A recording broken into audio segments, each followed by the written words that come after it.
Greetings and good afternoon, folks, from Portland, Oregon. This is Chi Baker from Street Tactical Integrations, and we're on a sunny, beautiful day, which is a rarity here for April, so we're going to enjoy this outside. Today what I'm going to go over is talking a little bit about knives, different positions, and how one drill you should look at the different type of knife you have or the position you have and adjust accordingly. What it means though is that you don't have to necessarily change or create a whole different drill. And so a lot of training needs to be for you to understand the knife that you have, the position that you're holding the knife in, and how to utilize it to its most efficacious way. Several knives are personal kind of selection, and depending on your skill level, depending on your teachings, depending on just who you are, you may pick one or the other. I'm going to go over a regular or standard folder, and then I'm going to go over a karambit knife. And so here we go. Okay, so we're going to start with kind of a regular standard knife. Okay, and this is a trainer. Okay, so part of it is I want to use trainers on my bob, otherwise I end up dicing and slicing bob. So we're going to start in kind of a standard position. I'm dead center in front of him. We're having a disagreement. I feel that my life is threatened. Let's say for this example, he has a knife in his hand, which gives me legal use in Oregon to use a knife. So because he has a knife in his hand, I'm going to, for this occasion, I'm going to move away from his knife hand and go to his left side. So I'm here. Hands are up in a defensive position. Whoa, whoa, whoa, whoa, relax, dude. He starts to move his knife towards me. I'm gonna take a step to the right and cut his offhand, okay, because that's what's available to me. From here, I'm going to take another step in and do a trap. And this is in JKD called a cup sow. So I'm cup sowing here, and then take another step around as I come in, and I'm going to do a jab, a hook, to his kidneys. Boom, here. Okay, change this slightly. So, here we are again, I'm facing front. Whoa, bro, let's not go there. He starts to make a threatening move in with that knife. I step away from the knife. I cut the appendage that is available to me. I step into a control position here. Manage basically this particular trap here reduces his tendency to be able to rotate and utilize that knife against me. I'm going to further my distance from that knife, step around, and do a kill shot to his kidneys. Got that? So again, we're here, right? I go here, get that cut. My hand is up, my other hand is up in the defensive position in case that comes in.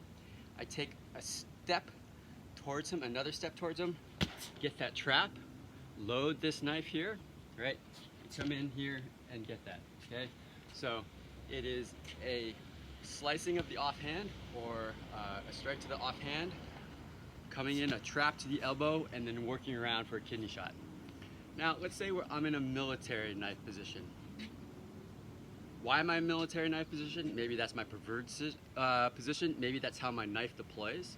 Maybe that I grabbed the knife and I just ended up in a military position, which is why at Street Tactical Integrations, we train all different positions. You never know what knife position what position your knife is going to end up, so you should know how to utilize all. Okay, so from here, what I'm going to do is I'm going to come and do a slash this way. So I'm going to come here and I slash. Okay. Again, I'm going for the same thing. A trap here. And now it's a stab in that military. So same scenario. I take that female triangle, step to the right, boom. Okay, this hand is up to manage. I trap here. I take another step and go in there. The kidney shot is a kill shot. Again, this is a life-threatening situation. He has a knife, he's intimidating, he's done something, a threatening movement towards me, which is why I'm doing this, okay? Now, for some of you guys who maybe train Kali or just enjoy karambits, you may have a karambit, okay? So now we have karambit. Again, this is a trainer from here, what I want to do, what I'm going to say is right now I am out of the cutting range of the karambit, and basically you want to stay out of range typically, or begin out of range. So as I start to close distance, I'm going to use the longest range strike, which in this way is an impact. So I do an impact again to the off arm. So I'm here, I take a step, impact. Okay, I'm gonna pull this back around here as I come in for that trap.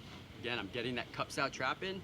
I take another step around and going in for, hold on, coming in for the cut. Okay, so it goes here, impact, so impact, bam, spin it back here, cups out, and then hook around here for that kidney shot. One more time. Here, I'm in the defensive position. I come in, get the hand. I step in to get that trap. Now I reposition and step in to get around away from that knife hand and get to the kidney. Okay? So when you're training with different knives, understand the position that you're holding the knife in, understand the utilitarian piece of that. If it's in a certain position, what are the strikes? Again, you don't necessarily have to change up your drill or your sequence. You just need to understand the knife that's in your hand, the positioning, and how to best utilize it, how to manipulate that knife. So this way you're not having to, depending on what knife you've got to do a certain drill, or depending on what position you've got to do a certain drill, that becomes a matrix and an equation that's impossible to manage.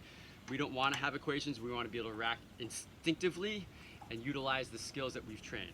Hopefully that makes sense. Again, Chi Baker from Street Tactical Integrations. Thanks for watching. If this video was helpful, please subscribe, like, hit that bell, and we will see you the next time. Take care.